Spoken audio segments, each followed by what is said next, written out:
السلام علیکم ورحمۃ اللہ وبرکاتہ نحمده ونصلی علی رسوله الکریم اما بعد فاعوذ باللہ من الشیطان الرجیم بسم اللہ الرحمن الرحیم رب اشرح لی صدری ویسر لی امری واحلل عقدۃ من لسانی یفقهوا قولی واجعل لی وزیرا من اہلی ربنا زدنا علما اللہم فقہنا فی الدین ربی یسر ولا تعسر وتمم بالخیر اللهم أرنا الحق حقا وارزقنا اتباعه وأرنا الباطل باطلا وارزقنا اجتنابه اللهم احسن عاقبتنا في الأمور كلها وأجرنا من خزي الدنيا وعذاب الآخرة آمین ثم آمین۔ سب کو ویلکم کرتی ہوں اس دعا کے ساتھ کہ اہلا و سہلا و مرحبا، یا رب بنا دے ہم سب کو اہل القرآن و اہل التقوی و مغفرہ، الہی آمین۔ سورۃ توبہ آیت نمبر 17۔ اعوذ باللہ من الشیطان الرجیم ما كان للمشركين أن يعمروا مساجد الله شاهدين على أنفسهم بالكفر أولئك حبطت أعمالهم وفي النار هم خالدون۔ ما كان للمشركين ان يعمروا مساجد اللہ، مشرکین کا تو یہ کام ہی نہیں کہ اللہ کی مسجدوں کے مجاور بنے، حالانکہ اپنے اوپر وہ خود کفر کی شہادت دے رہے ہیں۔ ان کے تو سارے اعمال ضائع ہو ہی چکے ہیں اور جہنم میں انہیں ہمیشہ رہنا ہے۔ مسجدوں کے مجاور تو اصل میں کون ہوتے ہیں؟ وہی لوگ ہوتے ہیں جو اللہ اور روز آخرت کو مانیں اور نماز قائم کریں اور زکوٰۃ دیں اور اللہ کے سوا کسی سے نہ ڈریں۔ یہ ہیں پکے مومن اور یہ ہیں مسجدوں کے مجاور۔ مسجدوں کی آباد کاری جو ہوتی ہے نا، اللہ کے نبی صلی اللہ علیہ وسلم نے فرمایا، پہلی حدیث ہے سیدنا ابو ہریرہ رضی اللہ کہتے ہیں کہ آپ صلی اللہ علیہ وسلم نے فرمایا کہ اللہ تعالیٰ اس دن اپنے سائے میں 7 لوگوں کو رکھے گا جس دن اللہ کے سائے کے سوا کوئی سایہ نہ ہوگا۔ نمبر 1 عادل بادشاہ، نمبر 2 وہ جوان جو جوانی کی حالت میں اللہ کی عبادت کرتا رہا۔ ینگ لوگوں کی عبادت کا اللہ تعالیٰ کو بڑا لحاظ ہے۔ سائرش کلاس میں ہیں کہ اپنا کام کر رہی ہیں؟ ماشاء اللہ، اللہ تعالیٰ نے آپ کے لیے خوشخبری دی ہے، آپ نے سنی؟ میں دیکھ رہی تھی جو اللہ کہتے ہیں کہ اللہ کے نبی صلی اللہ علیہ وسلم نے فرمایا قیامت والے دن اللہ ان لوگوں کو اپنے سائے میں جگہ دینے والا ہے جو ینگ ہونے کے اوپر بھی اللہ کے دین کو سیکھتے ہیں۔ یہ ینگ ہوتے ہیں اور دین سیکھتے ہیں اور دین پہ عمل کرنے کی کوشش کرتے ہیں، تو یہ عبادت ان کے لیے بہت بڑے درجے کا ذریعہ بننے والی ہے۔ وہ شخص جس کا دل مسجد میں پھر لگا رہتا ہے، جس کا دھیان مسجد میں لگا رہتا ہے، اور ہمارا دھیان ہم مسجدوں کی نماز مردوں پہ فرض ہے، ہم پہ نہیں، مگر ہمارا دھیان ہر نماز کے بعد دوسری نماز، ہر نیکی کے بعد دوسری نیکی۔ اور وہ مرد جنہوں نے اللہ کی خاطر محبت کی پھر اسی پر قائم رہے اور اسی پر جدا ہوئے۔ وہ شخص جسے حسب و جمال والی عورت بدی کے لیے بلائے مگر اسے اللہ سے ڈرتے ہوئے اس کو چھوڑ دے، اس کے لیے بھی ہے سایہ ہوگا۔ اور وہ انسان جس نے صدقہ دیا دائیں ہاتھ سے بائیں ہاتھ کو پتہ نہ چلا، چھپا کر صدقہ دینے والا، اس کے بھی۔ اور وہ انسان لاسٹ والا کہ تنہائی میں اللہ کے راستے میں اللہ کی یاد میں آنکھوں سے آنسو بہاتا ہے۔ سیدنا ابو سعید رضی اللہ کہتے ہیں کہ آپ صلی اللہ علیہ وسلم نے فرمایا اگر تم کسی آدمی کو مسجد میں آنے جانے کا عادی دیکھو تو اس کے ایمان کی گواہی دو، کیونکہ اللہ تعالیٰ نے فرمایا اللہ کی مسجدیں صرف وہی لوگ آباد کرتے ہیں جو آخرت کے دن پر ایمان رکھتے ہیں۔ جو لوگ مسجدوں میں آتے جاتے ہیں، مسجدوں میں زیادہ دل لگتا ہے، دین کی محفلوں میں ان کا زیادہ دل ٹھکتا ہے، تو ان کی گواہی دو۔ اسی طرح سیدنا ابو ہریرہ کہتے ہیں کہ آپ نے فرمایا فرشتے اس شخص کے لیے دعا کرتے رہتے ہیں جو نماز پڑھنے کے بعد مسجد میں اپنی جگہ پر بیٹھے دعا ذکر کرتا رہتا ہے جب تک کہ اس کو حدث لاحق نہ ہو۔ فرشتے یوں کہتے رہتے ہیں یا اللہ اس کو بخش دے، یا اللہ اس پر رحم فرما۔ تو مسجدوں کی آباد کاری تقوی لوگوں کا ہی منصب ہے، عام لوگ مسجدوں کے مجاور نہیں بن سکتے۔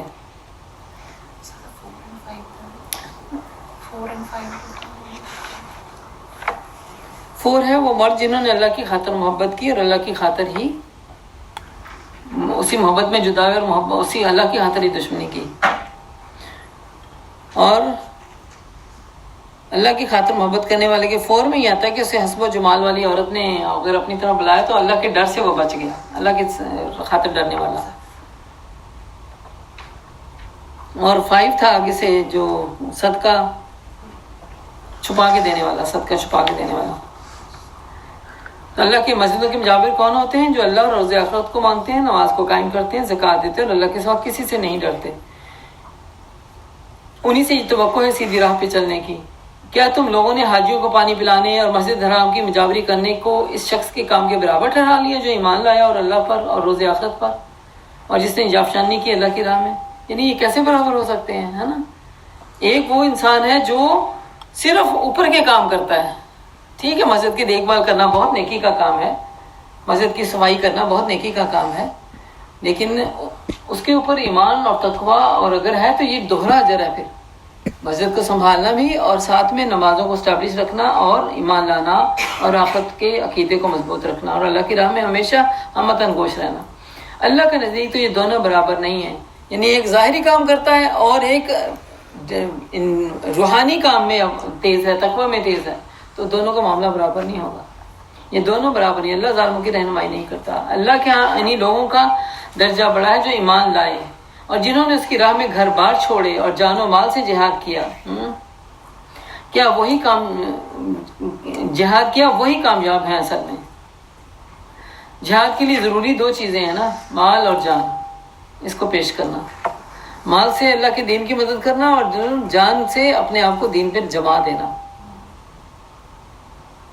اور جبکہ مال سے زیادہ انسان کو جان بھی عزیز ہوتی ہے نا۔ ان کا رب انہیں اپنی رحمت اور خوشنودی اور ایسی جنتوں کی بشارت دیتا ہے جہاں ان کے لیے پائیدار عیش کے سامان ہیں، ان میں وہ ہمیشہ ہمیشہ رہیں گے۔ یقیناً اللہ کے پاس خدمات کا صلہ دینے کو بہت کچھ ہے۔ یا ایھا الذین آمنوا لا تتخذوا آباءکم واخوانکم اولیاء، اے لوگوں جو ایمان لائے ہو، اپنے باپوں اور بھائیوں کو بھی اپنا رفیق مت بناؤ، کیونکہ اگر وہ آپ کے بھائی اور جو ہیں وہ اللہ کے دین کے دشمن ہیں تو پھر کیا ہے، ان کے ساتھ دوستیاں مت نبھاؤ۔ اگر وہ ایمان پر کفر کو ترجیح دیں تو تم میں سے جو ان کو رفیق بنائیں گے یعنی دوست بنائیں گے وہی دراصل ظالم ہیں۔ بعض اوقات ہوتا ہے نا، غیر فریق کو تو سمجھنا آسان ہوتا ہے نا کہ اللہ نے ان سے منع کیا، ہم مسلمان ہیں یہ مسلم نہیں ہیں، اور بعض اوقات فیملیوں میں اگر بلیور نان بلیور کا معاملہ آ جائے تو پھر اللہ تعالیٰ کیا کہتے ہیں، اب ان رشتوں کو اس طرح مقدم نہیں رکھا جائے گا جس طرح دین والوں کو مقدم رکھا جاتا ہے۔ اگر ان کو ابھی بھی تم ان سے دوستیاں نبھاؤ گے اور اپنے راز دو گے تو پھر اللہ ظالموں کو خود دیکھنے والا ہے۔ اے نبی صلی اللہ علیہ وسلم کہیے، اگر تمہارے باپ اور تمہارے بیٹے اور تمہارے بھائی اور تمہاری بیویوں اور تمہارے عزیز و قریب اور تمہارے وہ مال جو تم نے کمائے اور تمہارے وہ کاروبار جن کے مانت پڑنے کا تم کو خوف تھا اور تمہارے وہ گھر جو تم کو پسند ہے، تم کو اللہ اور اس کے رسول اور اس کی راہ میں جہاد سے عزیز تر ہے، تو انتظار کرو یہاں تک کہ اللہ اپنا فیصلہ سامنے لے آئے۔ اور اللہ فاسق لوگوں کی رہنمائی کبھی نہیں کرتا۔ یہ کب ہوتا ہے؟ آج ہماری ذمہ داری ہمیں گھر سے نکلنے نہیں دیتی۔ ہم کہتے ہیں بچوں کے پاس میری مصروفیت ہی اتنی ہے، میں نہیں کر سکتی یہ کام، اور ہم کہتے ہیں کہ میرے پاس یہ اور یہ ذمہ داریاں ہیں، میرے گھر میں ایک بوڑھی ماں ہے جس کو سنبھالنا ہے، میں نہیں گھر سے نکل سکتی۔ ٹھیک ہے، گھر سے نہیں نکل سکتی، وہ ذمہ داری بھی ہے، لیکن ایک اصل بات ہے کہ سورسز اور بھی ہیں جن کو اپنایا جائے تاکہ ہم اللہ کی راہ کے، اللہ کے دین سے جڑے رہیں۔ پھر بیویاں آڑے آ جاتی ہیں، عزیز و اقارب آڑے آ جاتے ہیں، یہاں پہ انہی کی بات آ رہی ہے جو اللہ کے راہ میں جہاد کرنے سے یہ رشتے دور کرنے والے بن جائیں تو پھر اللہ تعالیٰ ایسے فاسقوں کو رہنمائی نہیں دیتا۔ یہ عذر بہانے کرنے والے وہی لوگ ہوتے ہیں جن کے دلوں میں منافقت ہوتی ہے۔ اللہ سے پہلے بہت سے موقع پر تمہاری مدد کر چکا تھا، ابھی غزوہ حنین کے روز اس کی دستگیری کی شان تم دیکھ چکے ہو۔ غزوہ حنین جو وہ تبوک کے بعد پیش آنے والی غزوہ، یعنی مکہ اور طائف کے درمیان ایک مقام ہے جہاں فتح مکہ کے بعد شوال 8 میں حق و باطل کا ایک بہت بڑا مارکہ پیش آیا تھا۔ عرب کے اکثر بدوی قبائل اس انتظار میں تھے کہ اگر محمد صلی اللہ علیہ وسلم قریش پر غالب آ گئے تو مکہ فتح ہو گیا تو بلا شبہ وہ پیغمبر ہیں اور ان کی دعوت کو قبول کر لینا چاہیے۔ چنانچہ مکہ کی فتح کے بعد بہت سے قبائل خود بخود آپ کی خدمت میں حاضر کر اسلام بھی لے آئے تھے، لیکن حوازن اور ثقیف کا معاملہ دوسرے قبائل کے معاملے میں بالکل مختلف تھا۔ وہ قبائل نہایت جنگجو اور فنون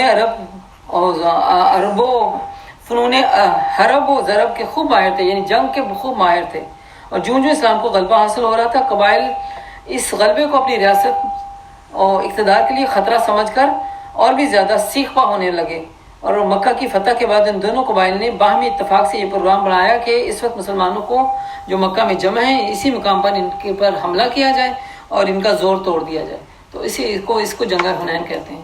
تو اس کے بارے میں یہاں پہ حکم ہے کہ اللہ کہتے ہیں اس سے پہلے بہت سے مواقع میں تمہاری مدد کر چکا، ابھی غزوہ حنین کے روز بھی اس روز تمہیں اپنی کثرت تعداد کا غرہ تھا کہ مسلمان یہ سمجھتے تھے کہ چونکہ اب فتح مکہ ہو گیا اور ہم تو اب کثیر تعداد میں ہیں تو ان کو تو ہم ایسے لے لیں گے، مگر وہ تمہارے کچھ کام نہ آیا۔ اس سے کیا پتہ چلتا ہے انسان کو اپنے اوپر کے حالات پہ بھروسہ نہیں کرنا چاہیے، نہ اپنی تعداد پہ، نہ اپنے مال پہ، نہ اپنے اسباب پہ، اصل بھروسہ اللہ کی ذات پہ ہونا چاہیے۔ اور مسلمان خطا کھاتا ہے اپنی طاقت کی وجہ سے، جب کہتا نا میں کر سکتا ہوں میرے پر بھروسہ ہے، اللہ کا بھروسہ نہیں رکھتا، بیچ میں اپنے مال پہ زیادہ اعتماد رکھتا ہے یا اپنے سورسز پہ زیادہ اعتماد رکھتا ہے، تو یہاں پہ پھر وہی بات آئی ہے۔ اور زمین اپنی وسعت کے باوجود پھر تم پر تنگ ہو گئی اور تم پیٹ پھیر کر بھاگ نکلے، پھر اللہ نے اپنی سکینت اور اپنے رسول پر اور اپنے مومنین پر نازل فرمائی اور وہ لشکر اتارے جو تم کو نظر نہیں آتے تھے، اور منکرین نے حق کو سزا دی، یہی بدلہ ہے ہم لوگوں کے لیے جو حق کا انکار کریں۔ پھر تم یہ بھی دیکھ چکے ہیں کہ اس طرح سزا دینے کے بعد اللہ جس کو چاہتا ہے توبہ کی توفیق بھی بخش دیتا ہے۔ ثم یتوب اللہ من بعد ذلک علی من یشاء، کیونکہ وہ کون ہے؟ واللہ غفور الرحیم، وہ درگزر کرنے والا اور رحم فرمانے والا ہے۔ اے ایمان لانے والو، انما المشرکون نجس، نجس کس کو کہتے ہیں؟ گندگی کو، پیشاب نجس ہے، پخانہ نجس ہے، تو مشرکین ان کے برابر ہے۔ اللہ اکبر، یہ نجس ہیں، لہٰذا اس سال کے بعد یہ مسجد حرام کے بالکل قریب ہی نہ کبھی پھٹکیں۔ اگر تمہیں تنگ دستی کا خوف ہے تو بعید نہیں کہ اللہ چاہے تمہیں اپنے فضل سے غنی کر دے، اللہ علیم اور حکیم ہے۔ اس آیت کی میں تلاوت کروں گی، سنیے۔ وَإِنْ خِفْتُمْ عَيْلَةً فَسَوْفَ يُغْنِيكُمُ اللَّهُ مِنْ فَضْلِهِ إِنْ شَاءَ إِنَّ اللَّهَ عَلِيمٌ حَكِيمٌ۔ طاقت والوں کے مقابلے میں انسان کو مقابلہ کرنا پڑے تو سب سے زیادہ یہی ہوتا ہے کہ ہمارے پاس تو اسباب نہیں، تنگ دستی آ جائے گی، گھر بار چھٹ جائے گا، مال اسباب چلا جائے گا، تو اللہ کہتے ہیں کہ یہ دل میں خوف ہے تو چھوڑ دو اللہ کے اوپر، اللہ تمہیں غنی کر دے گا۔ جنگ کرو اہل کتاب میں سے ان لوگوں کے خلاف جو اللہ اور روز آخرت پر ایمان نہیں لاتے، اور جو اللہ اور اس کے رسول نے حرام قرار دیا اسے حرام نہیں کہتے، دین حق کو اپنا دین نہیں بناتے۔ ان سے لڑو یہاں تک کہ وہ ہاتھ سے جزیہ دے دیں اور چھوٹے بن کر رہیں۔ یہودی کہتے ہیں کہ عزیر اللہ کا بیٹا ہے، نعوذ باللہ، اور عیسائی کہتے ہیں مسیح اللہ کا بیٹا ہے۔ بے حقیقت باتیں ہیں جو اپنی زبانوں سے یہ نکالتے ہیں۔ ان لوگوں کو دیکھا دیکھی ان سے پہلے کفر میں مبتلا ہوئے تھے، اللہ کی مار ان پر، یہ کہاں دھوکے میں جا رہے ہیں۔ انہوں نے اپنے علماء اور درویشوں کو اللہ کے سوا اپنا رب بنا لیا ہے، اسی طرح مسیح ابن مریم کو بھی، حالانکہ ان کو ایک معبود کے سوا کسی کی بندگی کرنے کا حکم نہیں دیا گیا۔ عدی بن حاتم کہتے ہیں نا، جب یہ آیت پڑھی تو انہوں نے پہلے اہل کتاب میں تھے نا، یہود تھے، تو جب اسلام لائے تو انہوں نے کہا کہ اللہ نے جو بات نازل کی ہم نے اپنے علماء کو رب تو نہیں بنایا تھا، تو یہ اللہ تعالیٰ کیوں کہتے ہیں؟ اللہ کے نبی نے فرمایا کہ کیا تم ان کے حلال کو حلال اور ان کے حرام کو حرام نہیں سمجھتے تھے؟ کہتے ہیں ہاں یہ تو کرتے تھے۔ کہتے ہیں یہی تو رب ہے نا، اللہ حلال کو حلال ڈیفرنٹ وے میں ڈیفائن کر رہا ہے اور وہ اس کو حرام کر رہے تھے، ہے نا۔ تو اللہ کے احکامات کو چھوڑ کے کسی اور کے حکم کو ماننا جس میں اندھی تقلید آ جاتی ہے، تو یہ ہے اس اللہ کو چھوڑ کے رب بنانا۔ جبکہ اللہ نے کیا کہا تھا کہ اللہ کے سوا کسی کی بندگی کرنے کا حکم نہیں دیا، الا یعبدوا الہا واحدا، اسی کی بندگی کرو جو اکیلا ہے، لا الہ الا ہو، نہیں الہ کوئی سوائے اس کے، سبحانہ عما یشرکون، پاک ہے وہ اس چیز سے جو یہ شرک کرتے پھرتے ہیں۔ یریدون ان یطفئوا نور اللہ، یہ لوگ چاہتے ہیں اللہ کے نور کو اپنے پھونکوں سے بجھا دیں، مگر اللہ اپنی روشنی کو مکمل کیے بغیر ماننے والا نہیں ہے۔ اللہ کا نور جب دلوں میں اتر آتا ہے تو کوئی مائیکل جو اس کو کر کے بجھا دے؟ نہیں۔ جس دل میں اللہ کا نور آ گیا نا، اس کو آپ مار تو سکتے ہیں لیکن اس نور کو چھین نہیں سکتے۔ یہ مومن کی شان ہے، یہ ایمان کی طاقت ہے، یہ دین کی قوت ہے کہ جب جس دھرتی پہ دین رائج ہوتا ہے، یہ جن دلوں پہ دین رائج ہوتا ہے، وہ مضبوط ترین ہو جاتے ہیں۔ لیکن لوگ باطل پرست چاہتے ہیں کہ ان کے دلوں کا نور چھین لے، مگر اللہ اس روشنی کو مکمل کیے بغیر جاننے والا نہیں ہے، ماننے والا نہیں ہے، خواہ کافر کو کتنا ہی ناگوار کیوں نہ گزرے۔ اس سے پتہ چلتا ہے جب دین کی سمجھ آ جائے نا تو دین پہ جمنا ہمارے لیے نور کی حفاظت ہے۔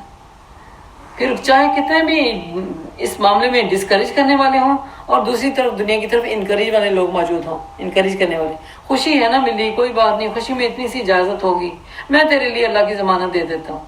سب لوگ بڑی دیدہ دلیری سے اپنی مرضیاں منوانے کے لیے کہہ دیتے ہیں کہ چلو میں اللہ کو جواب دے دوں گا، تو کر دے بس، لا حول ولا قوت۔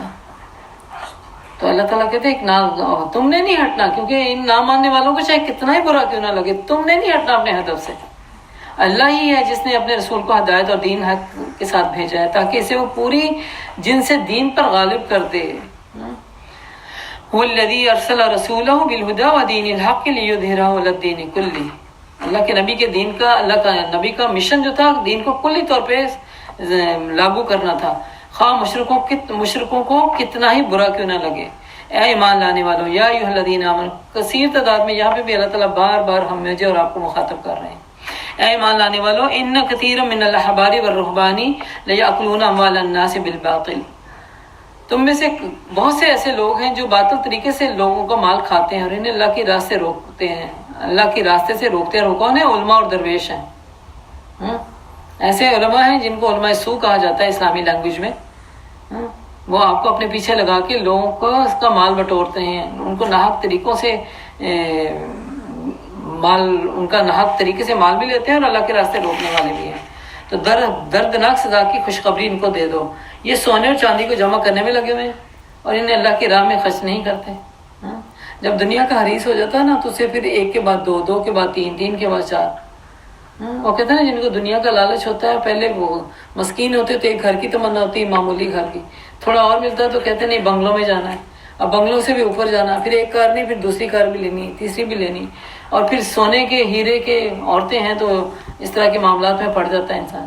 اور پھر کیا ہے کہ جمع کرنا منع نہیں تھا لیکن اس کو پاک کرنا ضروری تھا، اور پاک کرنے کے لیے اللہ تعالیٰ نے نصاب میں سال کے اندر ہمیں زکوٰۃ دے دی ہے کہ ہم نصاب کا حساب لگا کے زکوٰۃ ادا کریں۔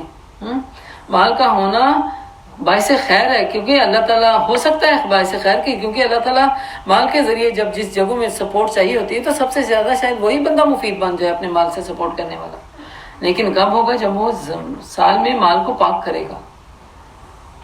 جمع کرتے رہتے ہیں اور کس کو؟ سونا اور چاندی کو۔ خوشخبری دے دو ان کو اور انہیں اللہ کی راہ میں بالکل خرچ نہیں کرتے۔ ایک دن آئے گا اسی سونے چاندی پر جہنم کی آگ دہکائی جائے گی، پھر اسی سے ان لوگوں کی پیشانیوں اور پہلوؤں اور پیٹھوں کو داغا جائے گا اور کہا جائے گا یہ ہے وہ خزانہ جو تم نے اپنے لیے جمع کیا تھا، لو اب اپنی سمیٹی ہوئی دولت کو چکھو۔ اس کے بارے میں کچھ حدیث ہے میرے پاس۔ اللہ کے نبی صلی اللہ علیہ وسلم نے فرمایا، سیدنا ابو ہریرہ کہتے ہیں کہ آپ نے فرمایا جسے اللہ نے مال دیا اور اس نے زکوٰۃ ادا نہ کی تو اس کا مال گنجے صاحب کی شکل میں اس کے پاس لایا جائے گا، یعنی قبر میں، جس کی پیشانی پر 2 نقطے ہوں گے، قیامت کے دن اس کا توق بنا دیا جائے گا، پھر وہ اس کے دونوں جبڑوں کو کاٹے گا اور کہے گا انا کنزن، میں تیرا مال ہوں، لا حول ولا قوت، میں تیرا خزانہ ہوں۔ اسی طرح سے ابو ہریرہ رضی اللہ عنہ سے روایت ہے کہ آپ نے فرمایا جو سونے اور چاندی کے مالک اس کا حق ادا نہیں کرے گا، قیامت کے دن اس کے لیے آگ کے تختے بنائے جائیں گے، پھر انہیں دوزخ کی آگ سے خوب گرما کر کے ان کے پہنوں کو، پیشانی اور پیٹھوں کو داغا جائے گا۔ لا حول ولا قوت الا باللہ۔ جب وہ ٹھنڈے ہو جائیں گے تو دوبارہ گرم کیے جائیں گے اور اس دن مسلسل یہی ہوتا رہے گا، جس کی مقدار 50,000 سال ہے۔ یہ برزخ جو ہے نا یوم البعث کا دن، اس دن ہونا۔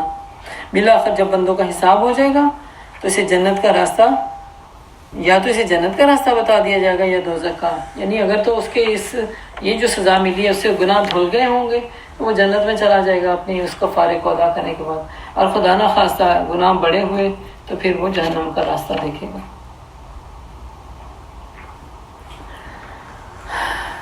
تو دنیا میں مال کو زینت سمجھنے والوں کے لیے قیامت والے دن مصیبت آنے والی ہے، بہت بڑی مصیبت آنے والی ہے۔ حقیقت یہ ہے کہ یہ مہینوں کی تعداد ان عدت الشہور عند اللہ 12 شہرا فی کتاب اللہ، اللہ کے کتاب میں، اللہ کے نوشتے میں 12 ہے زمین و آسمان میں۔ اس سے پتہ چلتا ہے آدم علیہ السلام کو جب زمین کو اللہ نے تخلیق کیا تھا تو سال میں 12 مہینے ہی رکھے تھے۔ ان میں سے 4 مہینے حرام ہیں، ذی القعدہ، ذی الحجہ، رجب اور حرم، رجب اور محرم، یہی ٹھیک ضابطہ ہے۔ لہٰذا ان 4 مہینوں میں سے اپنے اوپر ظلم نہ کرو اور مشرکوں سے مل کر لڑو، جس طرح وہ سب تم سے لڑتے ہیں، یعنی مشرکوں کے اوپر سارے جتھے بن کے لڑائی کرو، کیونکہ وہ تمہارے اوپر جتھا بن کے لڑتے تھے۔ جان رکھو کہ اللہ تعالیٰ کا ساتھ کس کے ساتھ ہوگا؟ وَاعْلَمُوا أَنَّ اللَّهَ مَعَ الْمُتَّقِينَ، متقیوں کے ساتھ ہوگا۔ نصیحت و کفر میں ایک مزید وآخر دعوانا ان الحمد للہ رب العالمین۔